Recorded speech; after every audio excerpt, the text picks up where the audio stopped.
Welcome to the Inspired Impact Podcast, where dedicated female professionals share how they inspire impact every day. Authentic stories, passionate commitment, lives transformed. I'm your host, Judy Carlson. Welcome to today's episode of the Inspired Impact Podcast. I am so excited for today's guest. Stacy Ingram is joining us, and she has quite a story. Welcome, Stacy. Thank you so much. Glad to be here. Yay. So you have quite a journey over a lot of years. I would love to learn more about what got you started, what inspired you to pursue the path you're on, and how has that allowed you to make an impact in the field you're in today? Yeah, lots of questions in there. Really, my career has not been a straight line at all, which honestly, coming out of college, I thought it would be. And I think my very first shock coming out of college was that the glass ceiling wasn't gone. And maybe it shouldn't have been. But I just felt like, really, this is still here? This is still happening? Come on. And so, that was my first sort of venture into the corporate world. And I worked in corporate marketing and advertising for almost 30 years, about half at advertising agencies and the other half at companies running their marketing communications organizations. And I worked for a lot of big brands. So I worked on Pepsi and all their brands for 10 years and ran some of the West Coast for the agency. I've worked on Tide and Downy and Bounce and all the laundry products for Procter & Gamble. And I've worked on McDonald's franchises for Rocky Mountain. Oh gosh, what else? I've worked in energy. So a bunch of different industries. And, the one thing that's definitely common is there's big challenges along the way. And I'm sure we'll talk about some of that later in the session today. But corporate is an interesting environment. So I did that for about 30 years. Then I decided I wanted to have my own business. So I opened a clothing boutique for women and I loved it. My daughters participated too. I have a 22-year-old and a 25-year-old. And so it was just fun to be able to do something together. Plus, we all love clothes and fashion and the rest of it. I'm a pretty creative person. So whether I'm building ads on the television or I'm, putting an outfit on a person, it's all sort of about color and composition and texture and all of the things.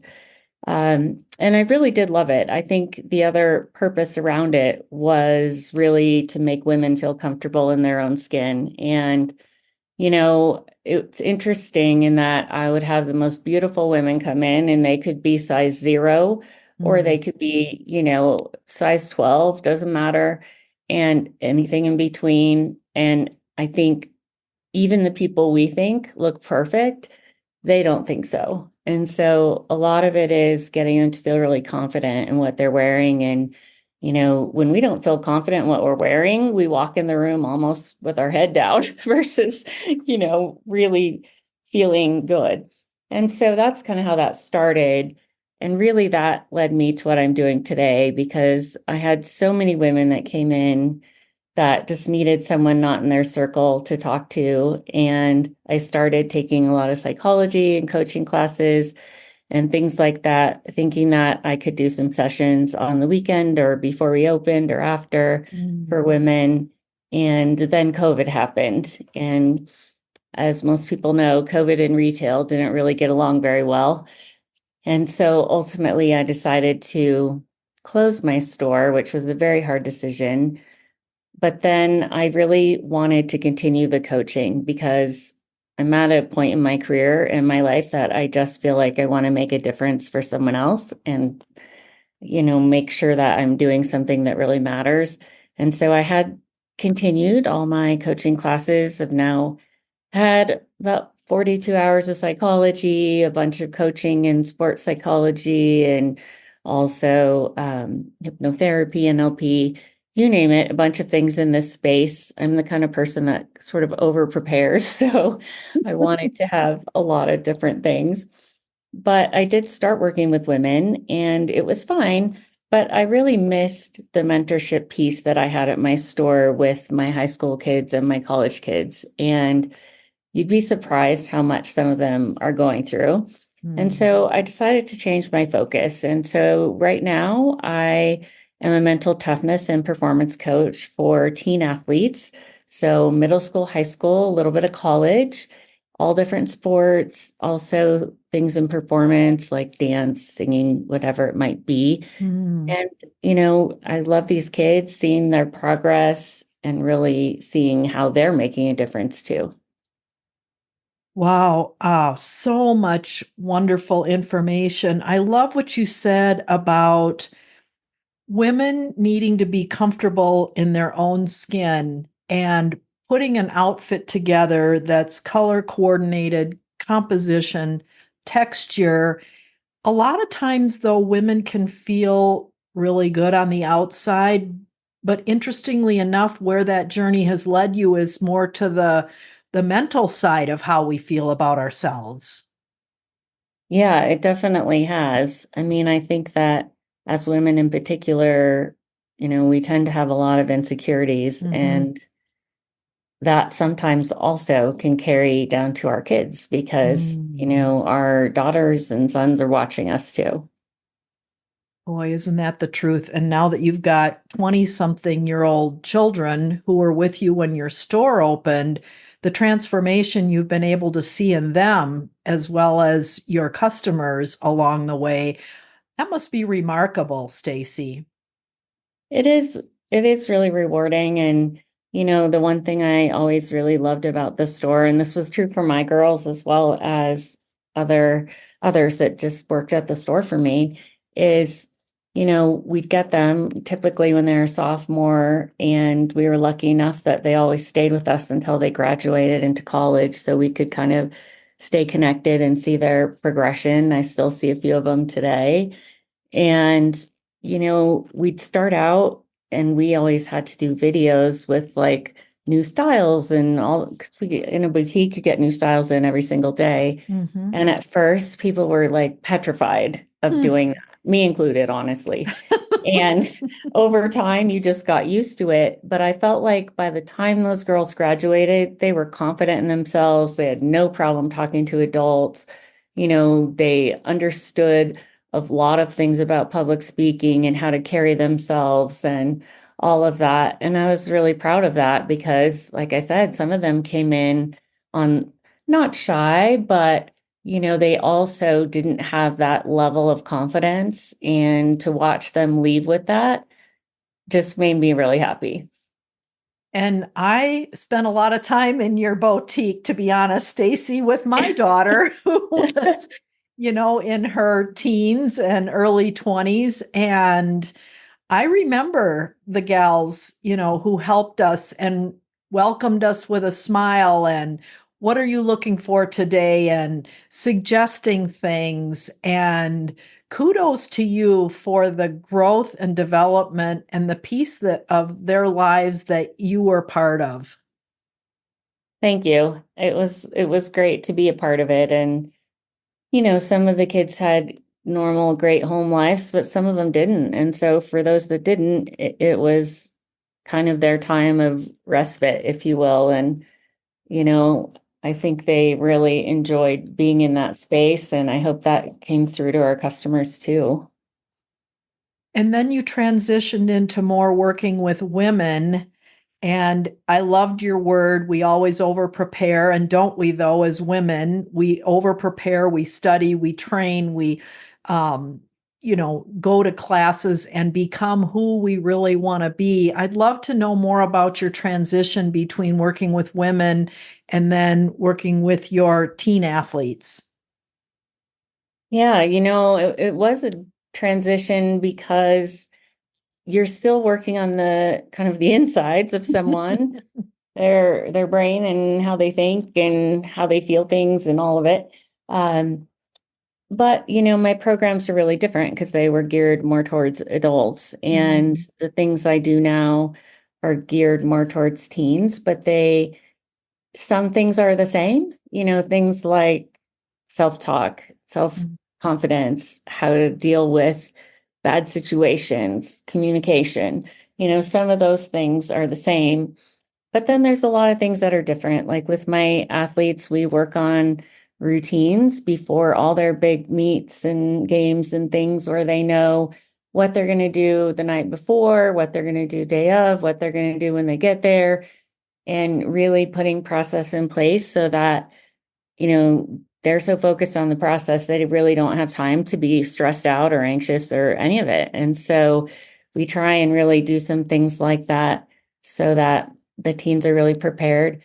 But of course, we also work on bigger picture things like what are their goals, how to set goals. Most high schoolers have no idea how to set goals. mm. And I can tell you, I didn't learn in high school either. You just think I want to achieve X. And then besides that, you don't fill in the middle. And That's a so, really good point. Oh my so with these gosh. kids, we do that. We fill in the middle so Mm-hmm. that one, they can see what they actually are accomplishing on the way to that goal, Mm, and get some self-satisfaction for the work that they're doing. But then also, I want these kids also to leave confident in their own skin. Like I want them to feel good about what they're doing. And, I have athletes, everything from kids that are likely to get a D1 scholarship to kids that just want to enjoy playing sports in high school without all the pressure and want to be able to do their best. So I have a wide range of types of athletes and students. And to be honest, I just love working with them. I love seeing them succeed.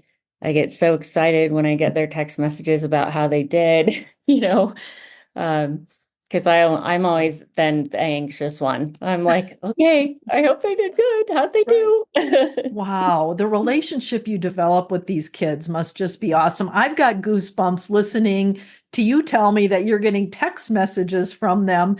Do you have one particular or a couple different situations in particular that really stand out to you when you realized you're making those differences in their lives? Yeah, I do. I mean, I use this example a lot, but I had one girl that came to me and literally she got so nervous before her meets that the week before she would just pick at her cuticles and her fingers, the skin on her fingers, until her fingers would bleed, and literally all of them. And the first time I met with her, I was like, yeah, that's not going to continue. So Mm-hmm. so we worked hard on that, and she doesn't do it anymore.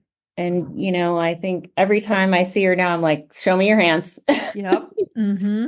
Um, but, that was something that she just got so much anxiety. And I think that in our work together, she learned how to compete without that. She learned how to compete better. She we were joking about something and I was like, "Oh, well, you were always confident." And she's like, let's be honest, I wasn't confident at all, but I am now." And Oh, so that. things like that just make you smile. And, this one in particular, she wanted to get the 10th best of all time in a meet. Mm. And so we worked really hard on that. And in her meet, that was the big one. Mhm. She got sixth best of all time. Oh my gosh, that is so exciting, Stacy. Oh my It was. gosh, I got cheer her her text and I on. was jumping up and down. I was like, yay. Well, you go to some of your kids' events too, don't you? I do. I don't always tell them I'm coming, mostly because I always ask them if it's going to make you more nervous, I won't come. But, I like to see how they're interacting with their coach, with their team members, how they react when something bad happens or they fail at something, Mhm. because emotional regulation is something we do work on, Mhm. and how to handle themselves in the Mhm. right way and how to handle basically their nervous system.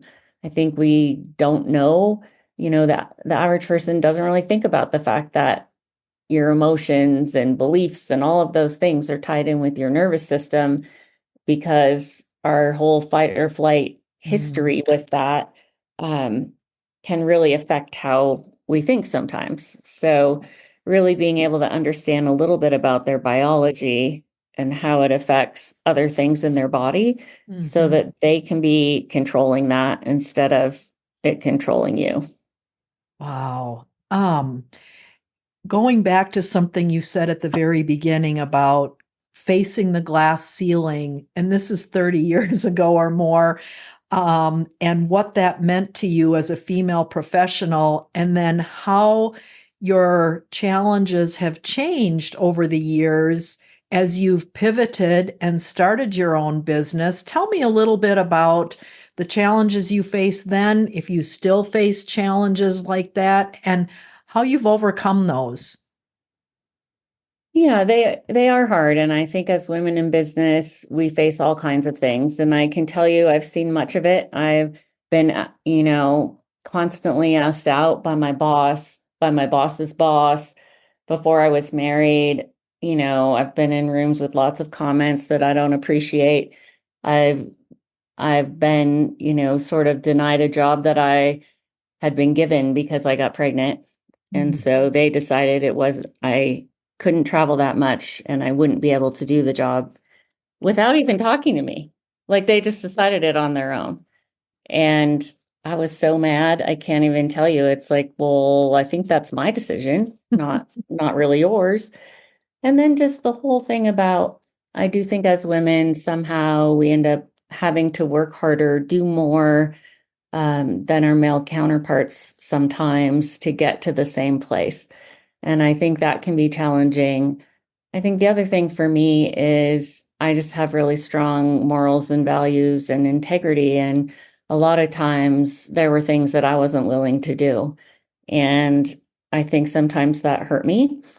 But, I felt like that was my line. And so sometimes I think as women, we need to decide what that is. mhm. Where are our boundaries? What are the lines we are willing or not willing to cross? And how does that affect our career? Because it usually does. Usually Um, does. Mhm.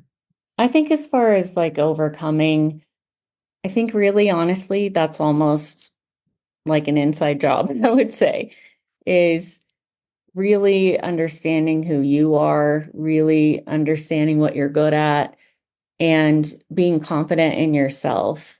And, I had somebody say to me that also worked in corporate and left that said, you know what, I don't think I could ever put that mask back on. Mm, And I thought about that and I was like, wow, I guess you're right, because I feel like for so long it wasn't acceptable to really talk about your kids or your family. There's so many things that COVID changed, and that's one of the good things is it really integrated people's lives. And I think at least in the places I worked, it was sort of like, okay, we don't really need to hear about that. And I mm, mean, not every company I worked for was that way. Like Pepsi for sure was not that way. mhm, But there definitely were some conservative companies that were. And mhm. so, sometimes you have to learn how to stand up for yourself, how to not take people's crap and Right. and be authentically you. And I think one thing we learn is, where do we fit being authentically us? And maybe it's not in this role or that role or, Mhm. whatever it might be. And honestly, I think the older you get, the more you just feel like, I just want to be authentically me. And if that Mhm. isn't good enough, then I don't want to work there. Right. And I think when So we're younger, it's hard to do that and have that it level of confidence. it is, right. 30 years in the corporate business world, and then, going into owning your own boutique. I'm guessing, and maybe you can share a little bit about this, how your authentically you has been transformed from stepping out of the corporate world into the boutique and now working individually with teen athletes. I would imagine you're seeing yourself become more authentically you. Oh, for sure. Definitely. And, I think I didn't even realize how tightly I was wound up until my kids are like, man, mom, you're like a whole new person. And I was like, what? They're like, Wow. you're relaxed. You're like, more fun. Yeah. Oh And my and I gosh. do think that's true, and I really enjoyed the relationships with the women that came in the store. And I Mhm, still, see a lot of them on Facebook, what they're doing, things like that. But mhm, I did enjoy that piece of it. And I think it did allow me to kind of take off all those layers mhm, of I have to be this way or I have to mhm, be that way in order to kind of fit in with this circle of, mhm, directors or whatever you were doing, whatever mhm, level. Um, and I loved that. I love that I didn't have to worry about any of that stuff. And I mhm, also love that I was able to set the culture for my team. mhm, I was able to do that in most companies I worked for, but I think that that's really important because that is what, makes a place nice to work, not nice to work, makes you successful, not successful. mhm, And I really tried to create a strong team culture mhm, there because I wanted everyone to feel included. But I also, when I hired these girls, I kind of said it right out. I'm like, I don't do drama, done it for a long time. I don't do it anymore. And so if you're the source of the drama, you're the one leaving. mm. So I just Wow. kind of set those expectations out Mhm. right away. And honestly, in all the time and all the girls we had, there were only two I had to let go. Wow. Um, but everyone else, really did their best and got Right. along well and supported each other and all of those things. And I think I have been able to bring a lot of my corporate leadership skills, Mhm, and building high performing teams has always been a big strength of mine in all kinds of roles. And so mhm, I also wanted to bring that to the store. But I think the other piece is just it allowed me to be creative. And while I could be creative at work, it was sort of in a different way. Um, for example, in the last corporate position I had, I had to dress a certain way. And Oh. so when I was at the store and I could dress more trendy and whatever I wanted to wear, I was so Mhm, excited. mhm, yep. And I think some of that is being authentically us too, is, Mhm, what is our personality like? Where do we fit? And I think I was also really willing to share a lot more vulnerabilities. mm, In a corporate environment, you don't do that very often because it gets in your way of, mhm, moving up. right. But in my store, I felt like it was a strength in how I related to people. Mhm, And I also feel like that with the kids I work with now too, is, I'm really open with them about struggles I've had also. And often because I want them to see that they're not the only one. right.